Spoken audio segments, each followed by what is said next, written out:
일청년부 지체 여러분, 우리는 분당우리교회 성도입니다. 분당우리교회 성도인 것이 자랑스러우십니까? 저는 자랑스럽습니다. 담임 목사님 목회하시는 것을 돕고 배우면서 세상에 이런 교회가 있구나 라는 생각을 많이 하고요. 자부심과 뿌듯함이 제 안에 가득합니다. 우선 목사님께 참 감사합니다. 제가 2011년도에 우리 교회 첫 부임을 하면서 제 포지션이 목회비서였어요. 목사님을 가까이서 이제 돕는 역할로 제가 왔거든요. 7년 동안 목회비서로 있다가 이제 교구 갔다가 다시 컴백해서 가평 맡고 뭐 여러 가지 일들을 지금 하고 있는데 13년 동안 지켜본 목사님은 너무 일관된 분이세요. 강단에서나 그 밑에서나 제가 멀리서 목사님을 지켜봤을 때나 가까이 있을 때나 동일한 분이셔서 감사합니다. 믿지 못하는 분이 계시다면 한 13년 같이 한 사람의 말이니까 믿으셔도 됩니다. 그리고 성도님들께 감사합니다. 참 좋은 분들을 많이 만났어요. 그분들 한 분 한 분 다 말씀을 어떻게 지키고 살아야 할지 고민하는 분들이었고, 또 이런저런 권면 드리고 함께 기도하면 그렇게 순종하려고 애쓰는 분들이셨어요. 그러니까 이런 목회자와 성도들이 있는 곳, 분당우리교회만큼 좋은 곳은 없습니다. 그런데 어느 날 이런 생각이 든 거예요. 우리끼리 모여서 서로를 향해 덕담만 주고받는 것은 아닌가라는 생각이 들었습니다. 우리가 서로 좋다면 믿지 않는 분들이나 아니면 이 사회에서도 우리를 좀 반기고 좋아해야 하는데 그렇지 않은 이 사회 분위기 때문에 더 그랬던 것 같습니다. 무엇이 문제가 있는 거죠. 무엇이 문제일까? 우리는 지금 왜 이렇게 모였을까? 이 모임의 목적이 있을 것 아닙니까? 그러니까 이 예배가 나에게 얼마나 도움이 되는가, 혹은요 이 교회가 나의 삶에 얼마나 유익한가, 뭐 이런 접근보다는 우리 이 시간에 왜 모여 있나, 또 모여서 대체 뭘 해야 하는 건가, 이런 얘기를 해보고 싶습니다. 성경을 통해 확인하고 좀 우리가 우리의 모임의 정체성을 좀 다시금 바로 잡아야 되겠다는 생각이 듭니다. 우리가 이렇게 모인 이유, 또 이렇게 예배하는 이유를 한마디로 정의하면 다음 구절 같을 거예요. 마가복음 3장 13절에서 15절입니다. 제가 읽을게요. 또 산에 오르사 자기가 원하는 자들을 부르시니 나아온지라. 이에 12를 세우셨으니 이는 자기와 함께 있게 하시고 또 보내사 전도도 하며 귀신을 내쫓는 권능도 가지게 하려 하심이로라. 그러니까 주님께서 우리를 부르신 목적과 하고 싶으신 일에 대해서 아주 요약적으로 이야기하고 있는 것이 마가복음 지금 읽은 3장 13절에서 15절이에요. 한번 보세요. 이 말씀이 어떻게 진행이 되는지 이제 상상해 보면 좋겠어요. 예수님께서 산에 오르셨어요. 산에 쭉 이게 올라가시니까 그분을 따르던 무리들이 쫙 그 밑으로 나온 거예요. 이때부터 예수님의 음성이 들려요. 예수님이 말씀하기 시작하시거든요. 근데 그 말씀은 방향이 어딜까요?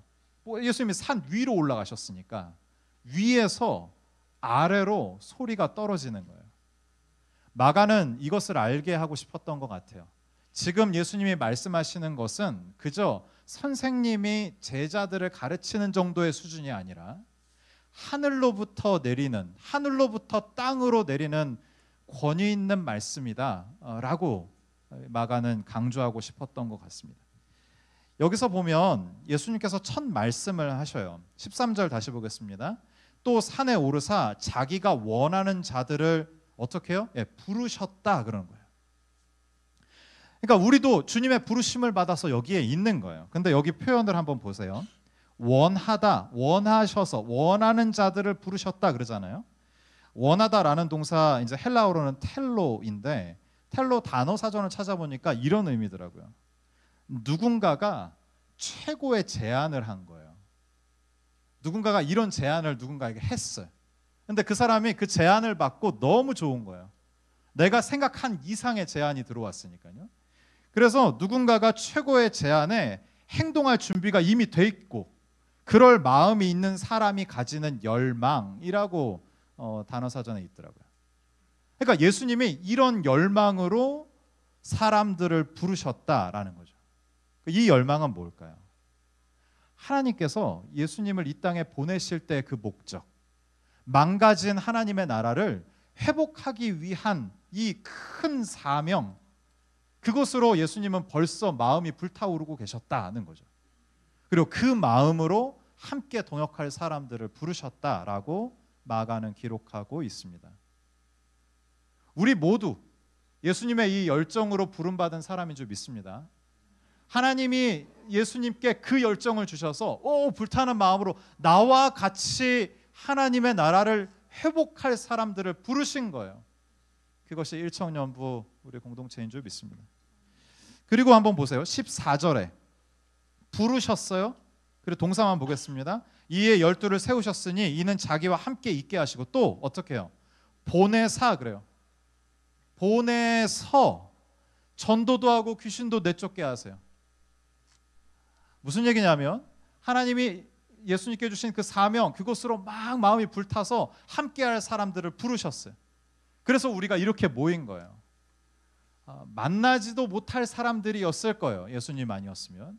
예수님의 부르심으로 우리가 다 같이 모여 있어요. 그리고 우리의 삶에 주님이 주시는 풍성한 은혜로 가득 찼어요. 만족도 하고 기쁨도 하고 평안도 해요. 이 복을 누리는 우리인 거죠. 근데 이렇게 해서 끝날 문제가 아니라는 거예요. 보내야 한다는 거죠. 그래서 듣지 않은 사람들, 복음을 아직 듣지 않은 그 사람들에게 우리를 통해서 복음을 전하게 하시려고 한다는 것이 우리 모임의 목적인 겁니다. 교회를 통해 구원받아요. 주님은 다른 곳으로부터 구원 얻게 하지 않으시고 교회를 통해서만 구원 얻게 하세요. 저도 그렇고 여러분도 그렇고 교회가 있었기 때문에, 먼저 부름받은 사람이 있었기 때문에 그들을 통해서 구원받은 거예요. 그리고 이제 우리가 할 일은 이후에 복음을 듣고 구원받을 사람들에게 복음을 전하는 통로로 살아가야 된다라는 거죠. 일천연부 공동체를 통해 더 많은 청년들이 복음을 듣고 주의 자녀가 되는 복을 누리는 은총이 있기를 바랍니다. 근데 여기 문제가 있어요. 분명 복음에는 능력이 있어요. 믿으세요? 복음에는 능력이 있어요.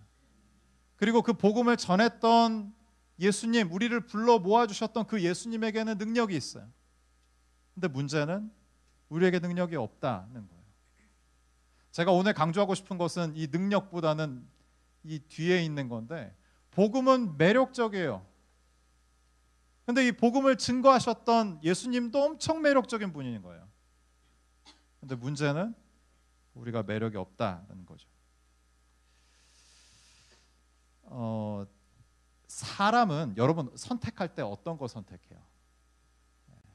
이거는 꼭 해야 돼, 해야만 돼, 이런 당위로 선택을 하십니까? 아니면 내가 정말 좋고 좋아 보이는 것을 선택하세요? 저를 포함해서 다 후자일 거예요. 그게 너무 자연스럽거든요. 알 수 있죠. 이게 야식이 너무 건강에 안 좋다는 걸 알잖아요.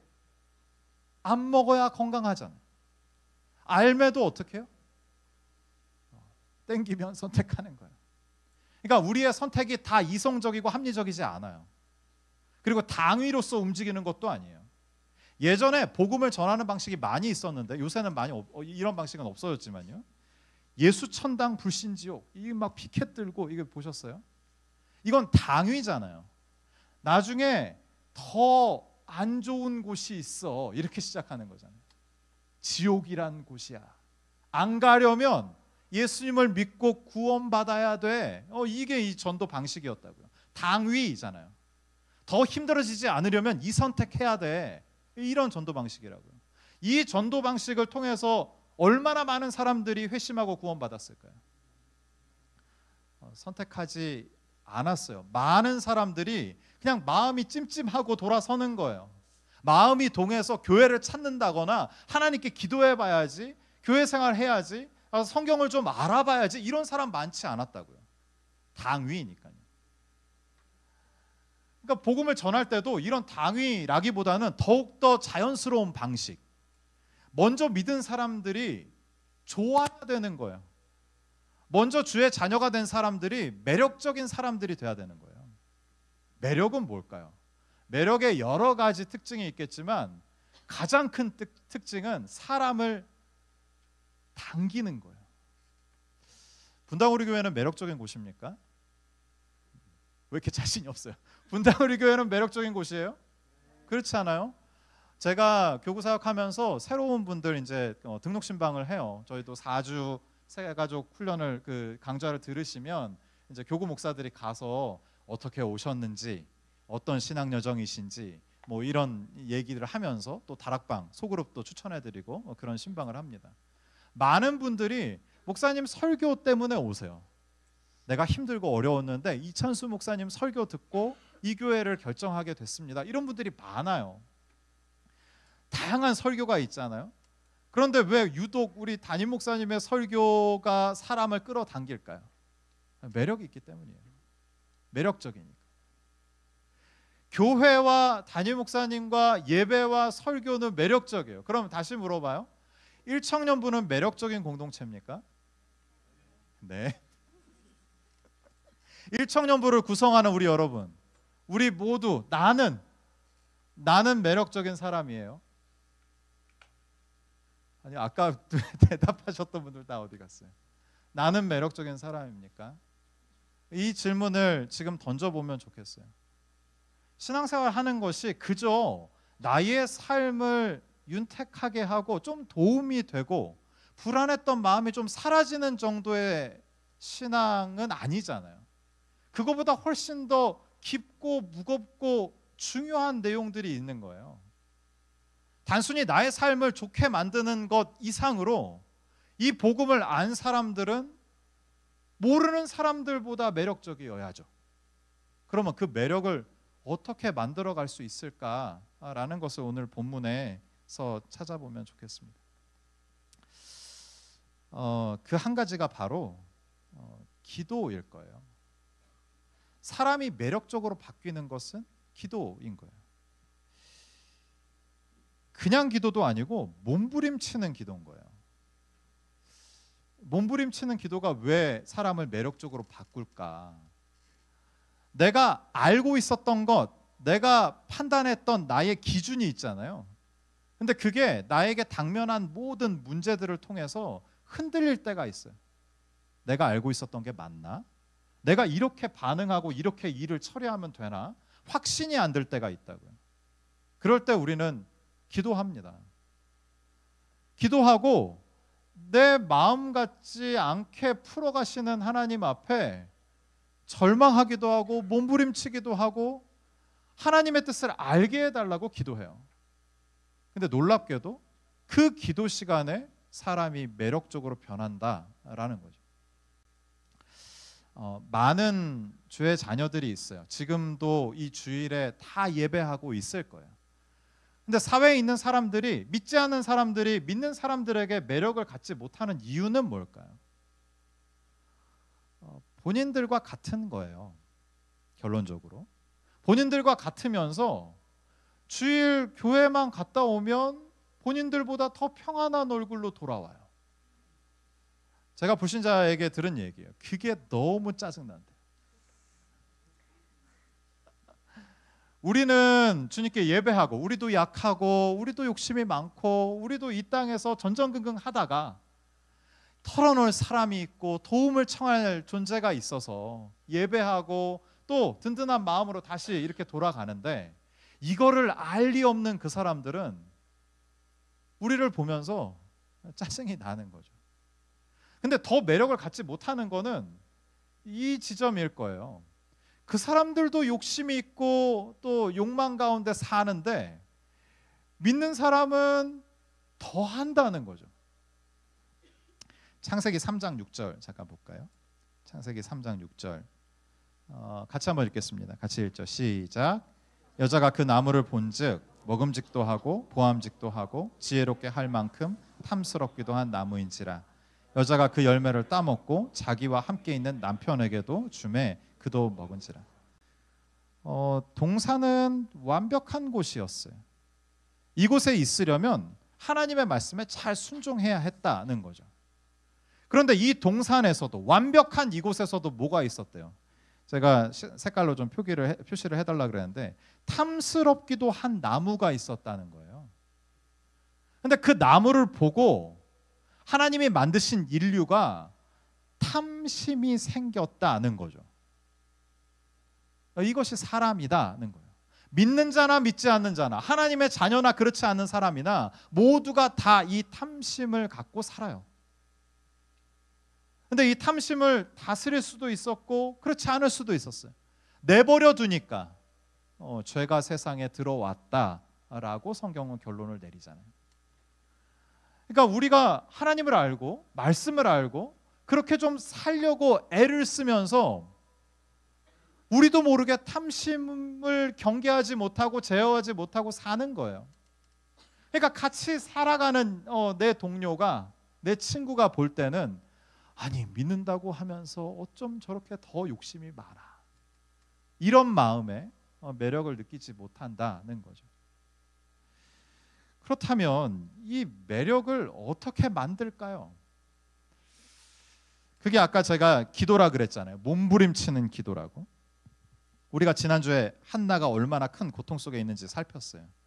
그리고 나의 고통은 하나님께서 해결해 주신다는 믿음이 있어야 된다, 제가 이렇게 얘기했습니다. 그리고요, 하나님의 자녀로서의 기쁨을 회복하자 그러면서 같이 이제 기도했던 기억이 나요. 한나의 처음 기도는 결핍을 채워달라는 기도예요. 나에게 아들이 없어요. 없는 것 때문에 괴로워요, 주님.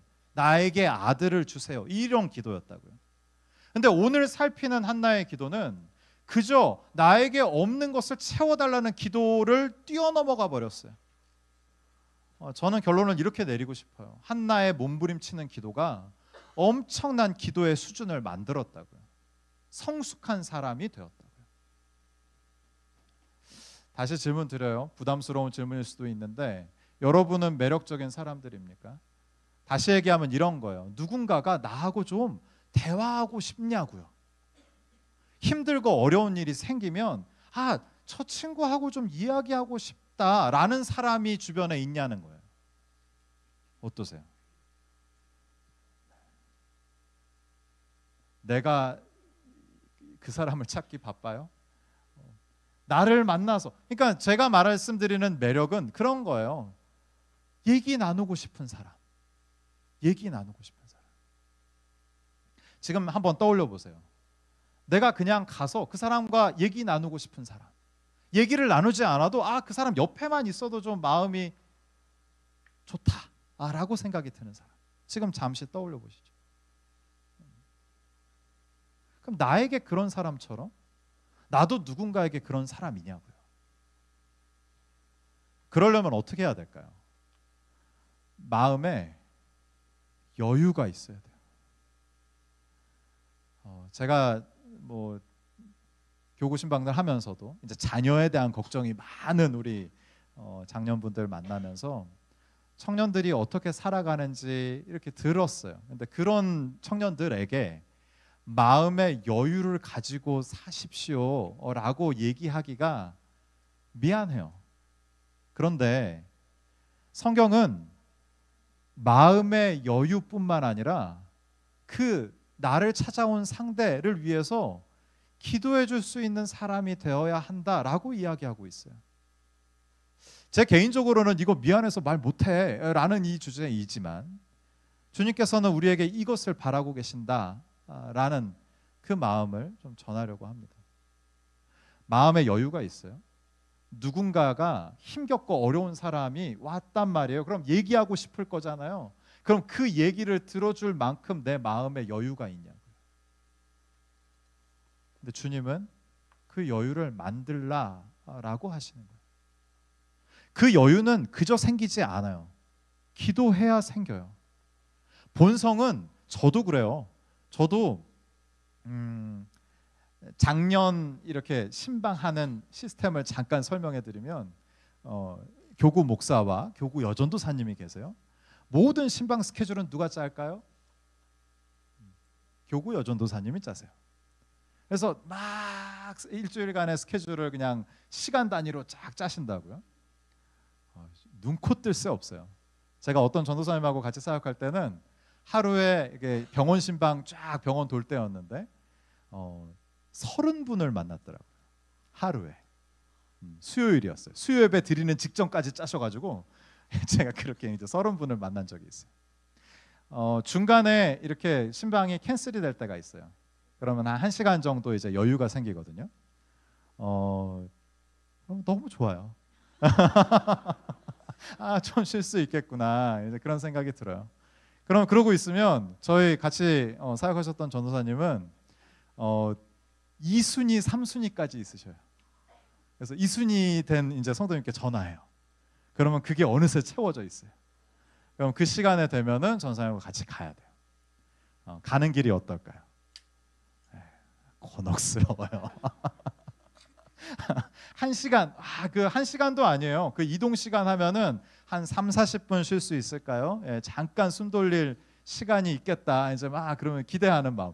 그냥 그 쉬는 시간은 그냥 막 이렇게 쉬는 걸 거예요. 근데 쉬는 시간이 앞두고 있으면 그거 되게 설레거든요.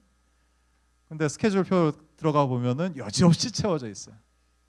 같이 가요. 그게 또 저희의 임무니까. 같이 가서 또 성도님 만나요. 이야기 들어요. 그리고 같이 기도하고 그분에게 또 힘을 드리고 와요. 그러면 잘 왔다는 생각이 들어요. 그제서야.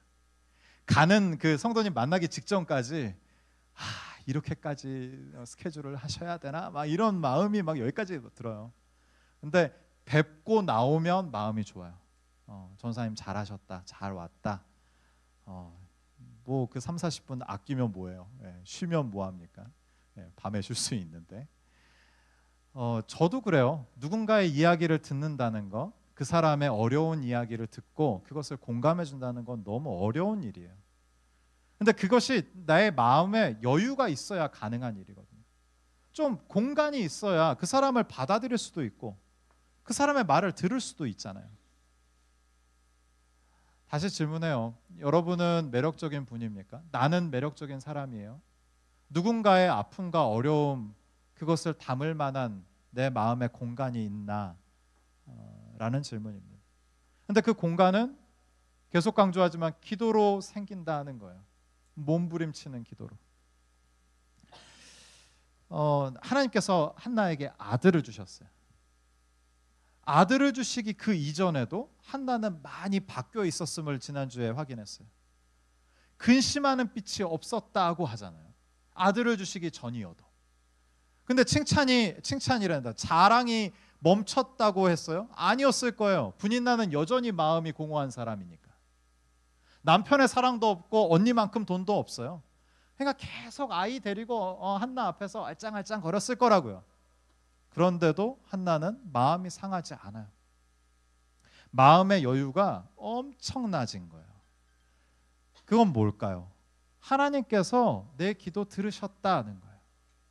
하나님께서 내 말 들으셨고 주님이 내 기도 들어주실 거야 라는 믿음인 거예요. 그러니까 하나님과의 관계가 회복이 되니까 사람의 관계는 아무 문제 없어요. 우리 대인관계로 많이 고통스럽지 않습니까? 근데 그 사람과 내가 문제를 해결하려면 할수록 어려워져요. 꼬여요. 내가 막 이렇게 시나리오를 써서 그 사람에게 가서 그렇게 한들 잘 해결되지 않아요. 근데 하나님과 나와의 관계가 회복이 되면 내가 이 사람이 변하지 않아도 환경과 상황이 바뀌지 않아도 내 마음의 공간이 이만큼 생겨서 그 사람을 다 끌어안을 수 있게 되더라고요. 한나도 그랬고 우리 청년들도 그런 경험이 있으신 줄 압니다. 한나의 기도가 조금씩 지평이 넓어져요. 처음에는 자기의 필요, 자신의 부족함, 자신의 결핍 때문에 시작된 기도예요. 근데 한나의 기도가 어떻게 확장이 돼요? 내 아들 주시면 주님께 바치겠습니다. 이렇게 확장이 한 번 돼요. 그리고 실제로 한나는 그렇게 했어요. 그리고 기도의 지경이 한 번 더 확장이 되는데 오늘 읽은 사무엘상 2장 1절부터 10절의 한나의 기도인 거죠. 이 한나의 기도를 보면 이스라엘 왕 다윗의 기도와 많이 닮아 있어요. 나중에 한번 비교해서 지금은 간략하게 제가 좀 살피기를 원하는데요.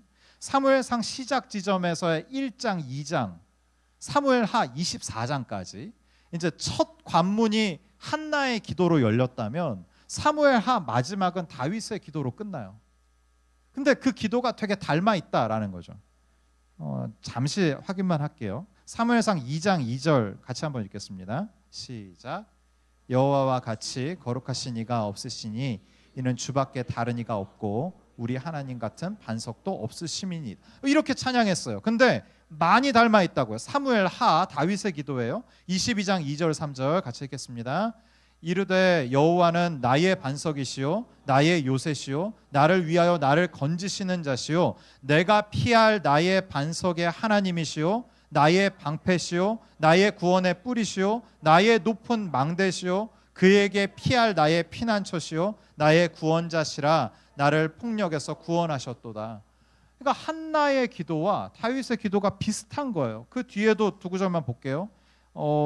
사무엘상 2장 3절 심히 교만한 말을 다시 하지 말 것이며 오만한 말을 너희의 입에서 내지 말지어다. 여호와는 지식의 하나님이시라 행동을 달아보시느니라. 이렇게 한나가 찬양했는데 다윗이 사무엘하 22장 28절에 주께서 공고한 백성을 구원하시고 교만한 자를 살피사 낮추시리이다. 이렇게 찬양해요.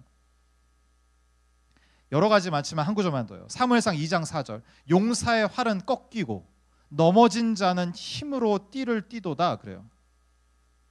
근데 다윗이 이렇게 찬양해요. 한나와 동일하게 찬양합니다. 사무엘하 22장 40절 이는 주께서 내게 전쟁하게 하려고 능력으로 내게 띠띠우사 일어나 나를 치는 자를 내게 굴복하게 하셨사오며. 자신의 결핍으로 고통하며 기도하던 한 사람의 기도가 이스라엘 전체를 다스리는 왕의 기도와 닮아 있다는 거죠. 놀라운 일이에요. 자기의 결핍 때문에 기도한 사람, 우리와 같은 그 한나가 기도의 지평이 넓어지고 넓어져서 다윗과 같은 기도를 드렸다는 것은 우리에게 큰 교훈이 돼요. 지난주도 얘기했지만 이렇게 한나는 크고 깊어졌어요. 분인나의 자랑이 없어진 게 아니에요. 그러나 그것이 한나에게 더 이상 힘든 일이 아니에요. 성경에는 기록이 없지만 아마 분인나를 대하는 한나의 마음도 달라졌을 거예요. 분인나에게는 남편의 사랑이 없잖아요. 분인나에게는 자신과 같은 돈이 없잖아요. 분인나의 허무한 마음, 낮아진 그 마음, 그래서 저렇게밖에 할 수 없는 그 모든 행동도 이해하고 그 생긴 틈으로 분인나를 받아줬을지도 모르겠어요. 한나의 이 성숙을 이루는 우리 모두가 되기를 바랍니다. 구원받은 후 우리는 계속 성장해야 돼요. 근데 이게 되게 자연스럽거든요. 성경에는 원줄기와 나무가지의 비유로 주님이 말씀하신 적이 있어요. 이 원리는 뭐냐면 원줄기에 붙어 있으면 늘 원줄기로부터 공급받는 인생이 된다라는 얘기예요. 우리가 영적으로 깨어서 주님께 붙어 있기만 하면 하늘로부터 내리는 하나님의 공급을 받는 사람이 된다는 거죠. 근데 나무 잘 보세요. 가지가 원줄기에 붙어 있어요. 그러면 계속 그 공급을 받는 그 가지는 나중에 어떻게 돼요? 자라고요, 꽃을 피고요, 열매를 맺는다고요. 그러니까 우리의 신앙생활을 점검할 때, 또 우리의 신앙생활을 다른 사람에게 이야기할 때 나 예전에 이런 얘기는 안 하면 좋겠어요. 몇 년 전에 주님이 나의 기도를 이렇게 응답해 주셨어. 그건 예전이잖아요. 우리는 어떻게 우리의 신앙을 이야기해야 돼요? 오늘 나에게 주님이 이렇게 말씀하셨어. 나와 이렇게 동행하기를 원하셔. 그래서 나는 이렇게 성장하고 있어 라고 얘기해야 되는 거예요. 과거의 얘기를 하는 사람은 뭐냐면 그 아이스크림 봉지 딱 뜯어갖고 아이스크림 맛있게 먹었잖아요. 그래서 봉지 하나 남은 거예요. 그래서 봉지 막 흔들면서 나 이거 먹었다 막 이러고 있는 거예요. 얼마나 가난한 신앙이에요. 그렇지 않아요? 오늘의 신앙이 없는 거예요. 예전에 받았던 그 은혜와 그 응답밖에 없는 거죠. 그러면 그런 사람이라면 성장하고 있나? 성숙하고 있나? 마음의 공간은 있나? 라는 질문을 할 수밖에 없어요. 여러분은 어때요? 아이스크림 껍질 들고 먹었다 나 이거 먹었지? 이렇게 얘기하는 그런 신앙이에요. 아니면 원줄기에 붙어서 지금도 주님께 공급받고 자라고 꽃 피고 열매 맺는 신앙입니까? 주님께 붙어 있으면 자랄 수밖에 없어요. 주님께 붙어 있으면 성숙할 수밖에 없어요. 주님께 붙어 있으면 마음의 공간이 커질 수밖에 없어요. 그래서 매력적인 사람이 되는 거예요. 일청년부 우리 공동체 우리 모두가 다 이 과정을 통해서 주님과 꼭 붙어 있음을 통해서 매력적인 사람들이 되기를 주님의 이름으로 축원합니다. 힘들고 어려운 사람이 나하고 얘기하고 싶어지게 만들어요. 일부러 만들라는 게 아니라 그런 삶을 살아요. 그럼 누군가가 찾아올 거예요. 시간 있냐고 내 얘기를 좀 들어달라고 할 거예요. 하나님의 큰 그림을 보고 자신의 결핍 때문에 기도가 시작된 한나이지만 이스라엘의 왕 정도의 기도의 지평이 됐던 그 한나의 기도처럼 우리의 기도가 그렇게 되기를 간절히 바랍니다. 일청년부 공동체가 매력적인 모임이 되어서 이 매력적인 사람들이 가득한 분당우리 교회가 되기를 간절히 바랍니다. 그래서 우리의 이 알 수 없는 매력을 통해 하나님의 복음이 전해지고 주님의 영광이 드러나는 그 일에 쓰임받고 주님 안에서 참 기쁨과 만족을 노래하는 복된 일청년부 모든 지체들 되시기를 주님의 이름으로 축원합니다. 이 시간 함께 찬양하면 좋겠어요. 나의 기도하는 것보다 더욱 응답하실 하나님. 한나는 자신의 결핍을 구했어요. 근데 그것보다 훨씬 더 크게 응답하신 거예요. 이스라엘의 왕 정도 만드신 거예요. 우리에게도 이런 경험이 있으면 좋겠어요. 나의 결핍으로 시작된 기도이지만 기도의 지평이 넓어지고 넓어져서 하나님이 대체 나를 뭘로 만드시려고 하는 거야 라는 기대와 소망으로 기도의 자리를 지키는 우리 모두가 되길 바랍니다. 함께 찬양할까요? 나의 기도하는 것보다 더욱 응답하신 하나님,